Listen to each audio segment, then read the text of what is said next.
Hello, everybody, and welcome to Off the Record with Judah And Kirk. Today, we're going to be digging into the lovely world of Marvel Comics and talking about an interesting event. Civil War. I have the premiere collection. The lovely year of 2007, and one of the first comic book I ever owned as a collected edition is the 2007 trade paperback of Civil War. I still have it.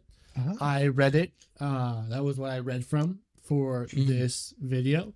So that's pretty neat. We have some shout outs to the writing and arting team of Mark Millar and Steve McNiven. Yep. And we are doing this in this as well as the Spider-Man trade that recently came out are kind of going to be in preparation for the brand new day movie that's coming out. This is not as related to that, but it sets up a lot of what happens in the trade. So that's true. We wanted to get this in before that. We did want to get this in before that. So we start off. We're gonna dive right into this because I know the story so well. So yes, and it's so important to the world of Marvel. It is. So we dive in right off the bat. We're following a reality TV series about superheroes, following everybody's favorite 90s Marvel superhero team, the Secret Warriors. Which includes like Midnighter and Namor and like whatever the big dude that like sits on a guy is, and they're taking on some real supervillains for the very first time. Yep. And they were not prepared. They were not prepared at all. I think Speedball is one of the dudes. He bursts right in there. He's like, and they're like cracking jokes and they're like retaking lines for the camera. And they're like, oh, yeah, we've got this. Like, we got this in the bag. This is going to be such a great episode. We're finding, like, C-list villains of A-list characters. Like, this is going to be our first big break. And then one of them escapes, and Namor goes after him. Namorita. Yes. This was Nitro who got away. This is Nitro. And this is what he says. I'm gonna read it really quickly. Please do. He says, Namorita, right? Aren't you the Submariner's cousin or something? Well, I'm afraid we're not the bargain basement losers you guys are used to, baby. You're playing with the big boys now. And then he kind of explodes. And when I say explodes, it's not like a block. It's like an entire city. Neighborhood. City. Okay, I'm looking at about 8 blocks are affected right there. And then goes over. That's big landscape. It's big. It's a large landscape. I don't think I would say city. It's like a town. Like if it's like a town, like a subdivision, of a city is gone. Like a town. Anyway, we cut to Captain America and Iron Man overlooking this lovely disaster. We get a little vignette with Wolverine helping, save some of the kids that were trapped under the debris, and there's a Sentinel there watching him. I really enjoy the interaction between Wolverine and the Sentinel there. But this sends ripples through the media and the news, and they talk about like these are just kids that like they didn't even have a high school education. Like they're using their superpowers like for seemingly good things, but they're not ready. They're not prepared. For villains like Nitro. And there's a massive funeral held for all the kids and everybody that died from what happened when Nitro exploded, which Tony Stark is in attendance of. And one of the grieving mothers of one of the children that died spits in his face, and it makes him start to question where he stands on this. And then another big thing happens. Everybody's favorite Playboy, the Human Torch, is going to a club with his girlfriend. And let's just say there are some people outside the club that start calling him a child murderer. And he's like, hey, that's not cool. And then he gets mobbed and beaten and hospitalized. Yeah. So tensions are slightly high, I would say. And there kind of becomes this big call from Congress to pass this thing called the Registration Act, which would require every active super-powered member of the superhero community to be registered on a government list with their name and their family and their powers, and they would require some sort of training, and you couldn't do it if you were under the age of 18. That's basically the requirements of the Superhuman Registration Act. And the government would regulate who is a hero, which is just a stand-up idea. Yeah, government regulation has never gone wrong before. Never gone poorly ever. So we kind of end this first issue with that. Not necessarily. I think it does get passed in the first issue. Is that what happens? Yeah, I think it does. It does. And then because they have the meeting and the Watcher shows up. Yeah, they have this big meeting. Yeah. It gets passed. The Watcher shows up, and then we cut to. Which I love the Watcher in this. They're just like, oh no, something big happened. He's here. Why is he just sitting in the background? And then we cut to Captain America on the helicarrier, going to see Maria Hill, who is the head of S.H.I.E.L.D. at this time. Yes. I know that the head of S.H.I.E.L.D. is bouncing around from everybody under the sun. Nick Fury is still active, but and he's not the head of S.H.I.E.L.D. Not the head of S.H.I.E.L.D., but he still has resources, and he is not exactly in favor going forward of the registration. Not. Which for head of a spy organization is really funny. It is really funny. And also, Cap is also not in favor of this at all. He's actually really not a big fan of this. And you can kind of see where the movie got its inspiration from Civil War of Cap versus Iron Man. Yeah, kind of. Very much you can see it. So Maria is like, hey, you're going to agree with this or we're going to take you in forcibly, which was kind of an escalation. If you read it, you're like, he's like, I mean, I just don't think and this also is the best like, idea. so...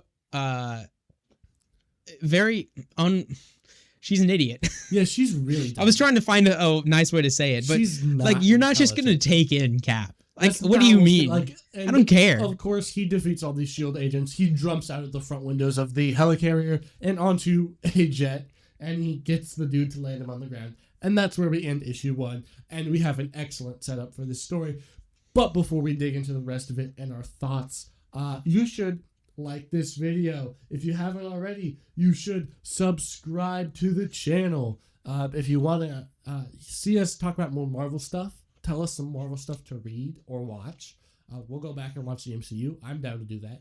We'll go back and read good Marvel comics. I'm also down to do that. We could do a video per phase of the MCU. We could do something that like that. Actually, would be that's fun. For when we need a break from Star Trek at the end of September. Yeah. Okay. This is a good idea. Good plan. We're doing that. Anyway, follow us on Instagram at offtherecord.jk and leave a comment down below. Dislike the video if you don't like the video. All that good stuff. Anyway, Kirk, pick us up. Yes, a couple of things happen at the beginning of the following issue, but the most important one is they pull a little stunt with Spider-Man. Tony convinces Peter to reveal his true identity to the public, which I'm sure won't mean anything going forward for the future. That's not going to go terribly at all. Yeah. So he does that, and he's like, I'm Peter Parker, baby, or something like that. I don't remember. I'm Peter Parker, baby. Yeah, exactly. Great accent. That's exactly what he sounds like. That's what he sounds like, Spider-Man. So he's not from Brooklyn. He's from Queens, isn't he? Yeah, he's from Queens. So that's racist of you. And by race, I mean Queens is not a racial group. People from Queens are not a specific race. Tell them that. So okay. I will try. So issue 2 is kind of dealing with the starting point of the Civil War of, we've got a bunch of people who agree and a bunch of people who don't agree. And the people who don't agree are technically felons right now, criminals who are fleeing justice. And so obviously they're like, we got to hunt them down. And so they do that. And it kind of culminates at the end of issue 2 or issue 3. I'm on issue 3 right now, I think. I'm looking at issue 3. Issue 2 is just escalating of that. And, we're capturing people, whatnot. And then we get to what I was talking about, issue 3. Yes. And it starts us off with a big battle. Issue 2 was leading up to this. This is true. We get a big battle. Between Cap's assembled forces and Iron Man's assembled forces. And on Iron Man's side is a robot version of Thor, which Judah. Tell us how that goes. It goes great. So first of all, if you're wondering where Thor and the Hulk are, that's a very solid question. Basically, Mark Millar told Marvel, hey, this story's not going to work if we have characters that are this powerful, because if Thor picks a side, then we're screwed. And if the Hulk picks a side, then we're also screwed because power scaling. So anyway, Ragnarok is going on. So that's where Thor is, if you're wondering. And where's Hulk? Oh, yeah, the Tony Stark and Reed Richards and Hank Pym and Professor X and Black Bolt and Namor decided to shoot him into space because he was too much of a problem. I mean, fair. Real. Anyway, because they don't have Thor at the present moment, Reed and Hank Pym decide to make these life model decoys that are a little too realistic and follow their commands pretty freaking well. And they make a Thor that shows up by killing Goliath. And if you're like, who's Goliath? He is the longtime Ant-Man supporting character that probably made Hank Pym the most human, because, like, who likes a wife beater? Like, literally no one. And the one thing Hank Pym is known for is beating his wife. Not exactly stand-up behavior. Yeah, not exactly stand-up guy. But anyway, Hank Pym engineers the thing that kills his, like, grounding element and friend. And is a big moment because it gives massive justification for the Resistance. Because it is literally like, you register or you die kind of thing on the other side. Which that's something to rally around for sure for the revolutionaries, I guess. Resistance. Yeah. So obviously they're not exactly too happy about that, but they realize that they're probably not going to win this fight.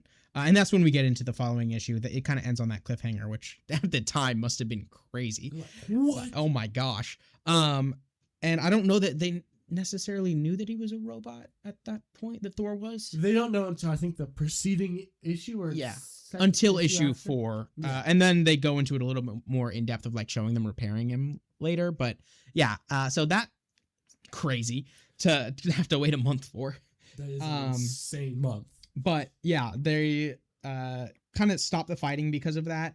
They hold a funeral service for him. And they can't shrink him down because he's already dead. Yes. So they just have to dig a giant grave. It's an insanely massive grave. Yeah. And, like, he doesn't get a coffin. He gets a straitjacket. Yes. So. Interesting. Not ceremonious. It doesn't look, optically, it looks terrible.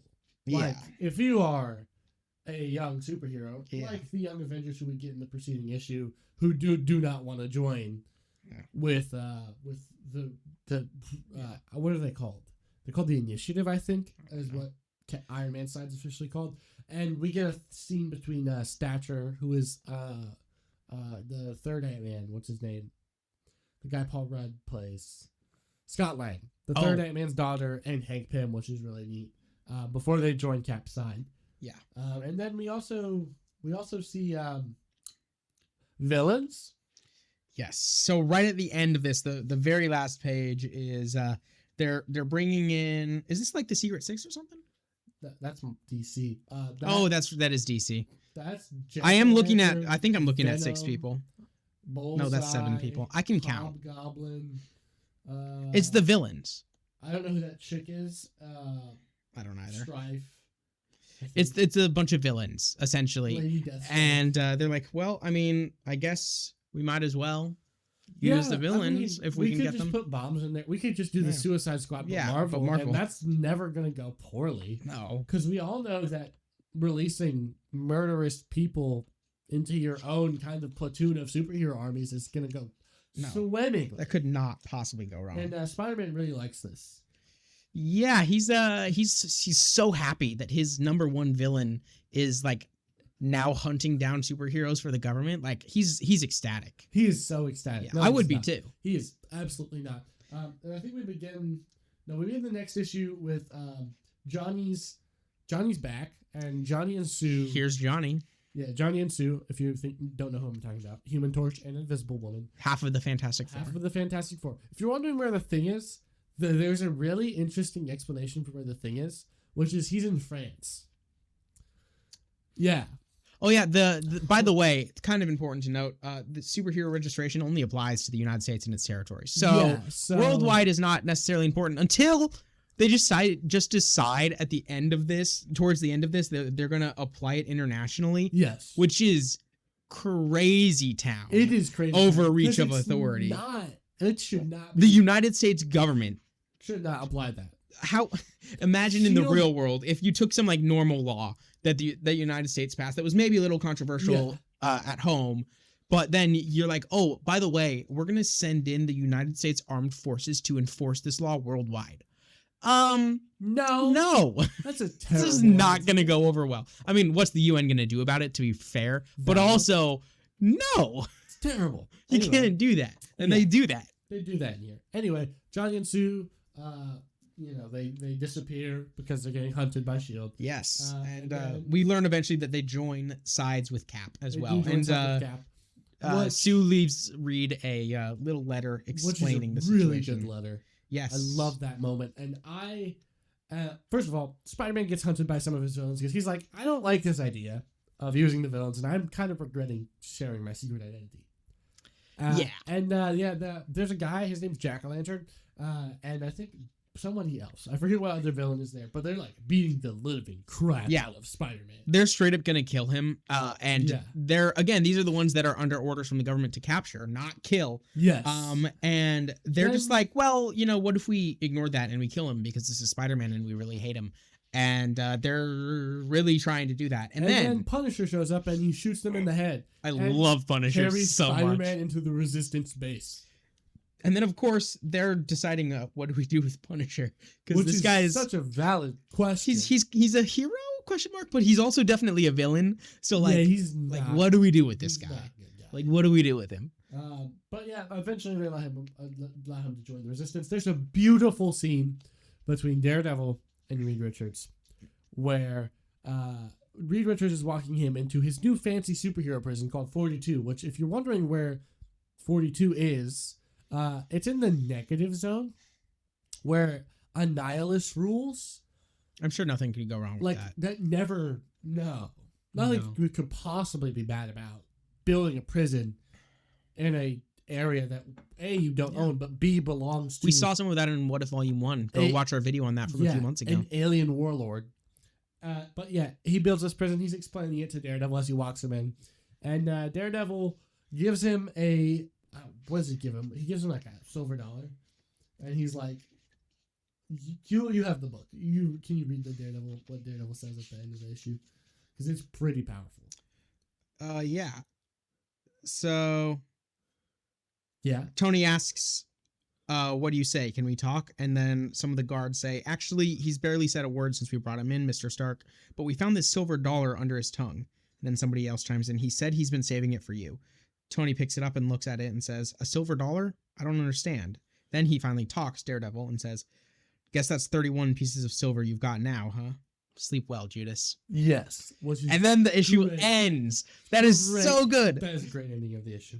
Oh. Anyway, we pick up next issue. We have seen what the Initiative's doing. Yeah. They're making these LMDs, but instead of making them perfectly like the other one, which was Thor, they're going to make them different in their own kind of heroes because they need to make heroes for the Initiative. Because turns out putting bombs in the neck of supervillains and trying to make them follow your orders was not a great idea. No. So who could have saw that coming? Make a new generation of heroes for the Initiative. And the Initiative is going to put a team of superheroes in every single state and then later in every single country because... yes. Yeah. Well, who's the ones... it was the Thunderbolts that get assigned to, like, Kansas or Nebraska or something like that? Like, right in the center of the United States? You're like, why? Okay. Yeah, I guess that's where they Talk about the short end of the stick. Yeah. But anyway, Invisible Woman goes to see Namor.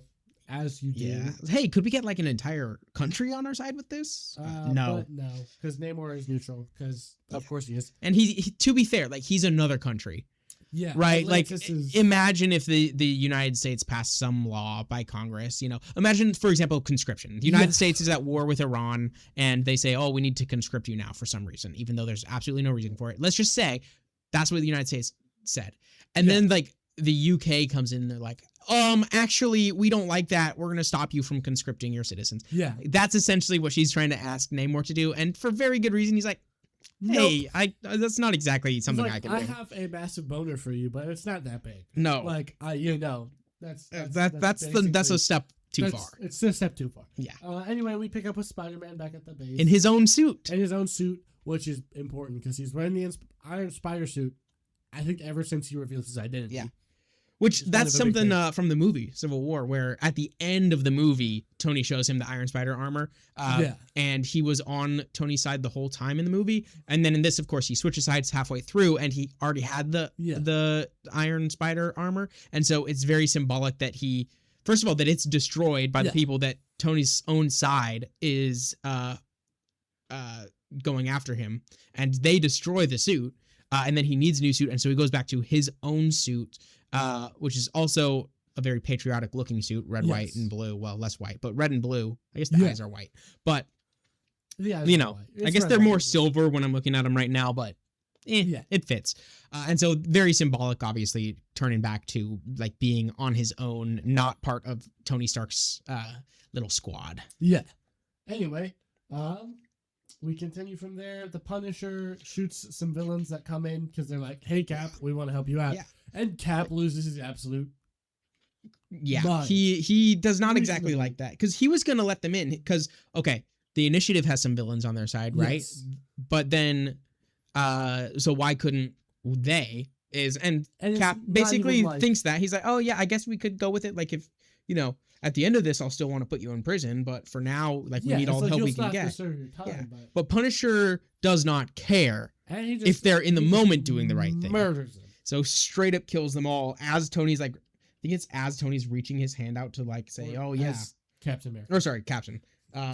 What's his name? America. Steve. What's his name? Steve's America. Name? That's not his name. His name is Steve America. Steve America. Steve American Rogers. Anyway, yeah. So he punches the Punisher. Crap out of Punisher. And then keeps punching and another keeps punching. Excellent moment in this book. Yeah. Thoroughly enjoyable. Yeah. And then they have their big plan. Yeah. And one of my favorite parts from this entire story is we mentioned the Watcher earlier. He shows up again with Doctor Strange at the North Pole. Yeah. And Doctor Strange is just kind of like observing. I guess he is too powerful to be able to allow himself to get involved. Which is, I guess, fair. Yeah. He's like, the mortals have to figure out their own problems kind of deal. And so he's actually just chatting with the Watcher, which I think this is a lot more interesting way to deal with the Watcher than in like the show What If and in Marvel so far, which is the Watcher literally just watches. Like, he doesn't talk to people as he's watching. He just watches. Now, of course, in the show, he eventually starts talking to people because things can't wait until we do original things go awry. But in this, like, he's just sitting up there in the North Pole with the Doctor Strange chatting about the whole event, and it's cool. I like it. A neat scene. I enjoy it. It's a good vignette. Yeah. I really like that. Yeah, and then they go to 42. Yeah, they go to 42, and then we begin the big final show face-off between. Yeah. An important thing though was Hank Pym was secretly swapped out for Hulkling, who is part Skrull, part Hulk. I don't understand. Yeah. But he can like shapeshift into Hank Pym. Valid. And so that's how they're able to like gain access. And then we end on a bunch of the heroes and also heroes running towards each other to fight in 42. And I believe that starts the last issue. The last issue is a massive fight. So Cap is winning and his side is winning, and they're about to blow up I think the entire base. Something like that. And they get inside of Cloak and Dagger duo, and they are transported into downtown New York, where Steve and Tony continue this fight.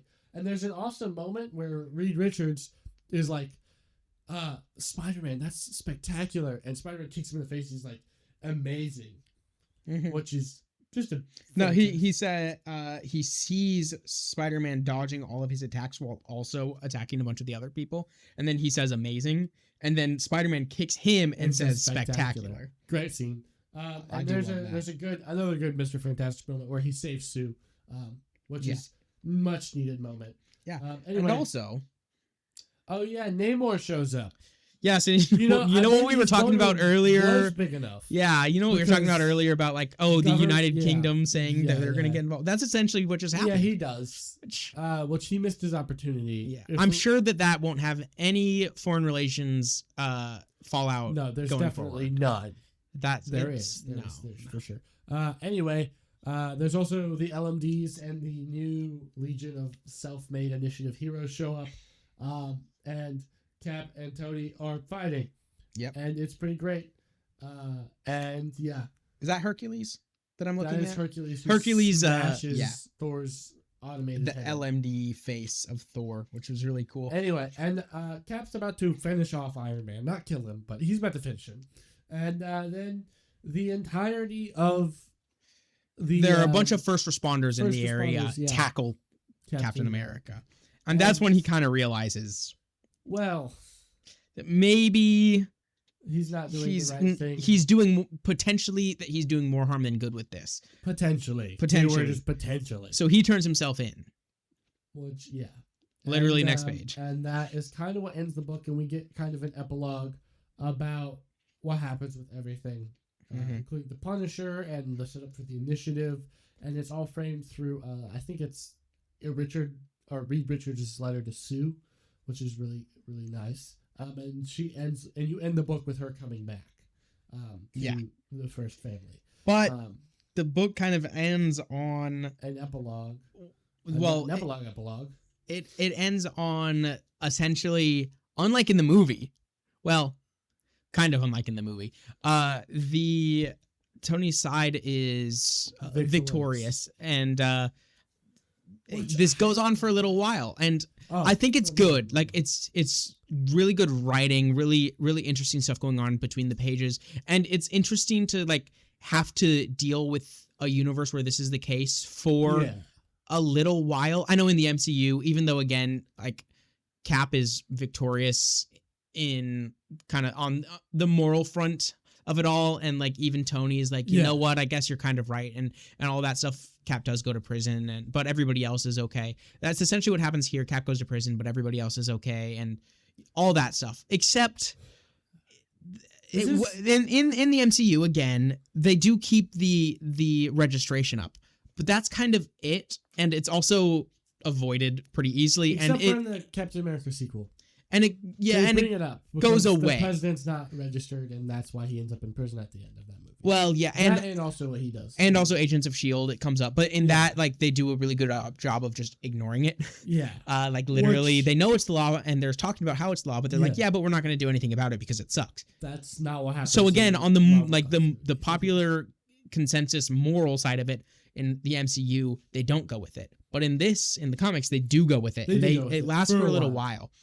I think it gets including even End of Siege, which ends in 2011, I think. And this is important for the what's it called? The Spider-Man Brand New Day. Brand New Day. Thank you. Not Brave New World. That was Captain America's sequel. Yeah. The trade that recently came out in preparation for the movie of Brand New Day it's kind of pulling from a couple of different time frames, though still pretty close together in Spider-Man comics. It's all in the same Brand New Day era. Brand New Day lasts like 2 years. So, but essentially, even in that, Spider-Man is technically a fugitive. Oh yeah, but which is why he's a menace again. Which is smart. What's interesting is that nobody knows who he is in that.